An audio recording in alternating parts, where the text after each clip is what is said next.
Good morning mga ka-travel! Yes, so here we are at Costa Serena. Day 3, may scheduled excursion kami sa Kagoshima.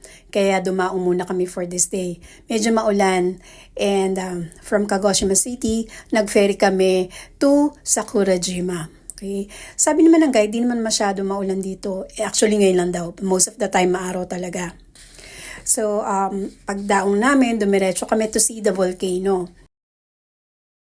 Unfortunately, maulan, hindi namin nakita ang volcano or ang crater. So picture-picture na lang muna kami.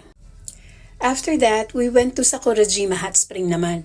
Ang highlight dito is yung pagsuot ng feet for relaxation. Kaya lang, since maulan nga, di na namin ginawa yun. Sightseeing na lang muna.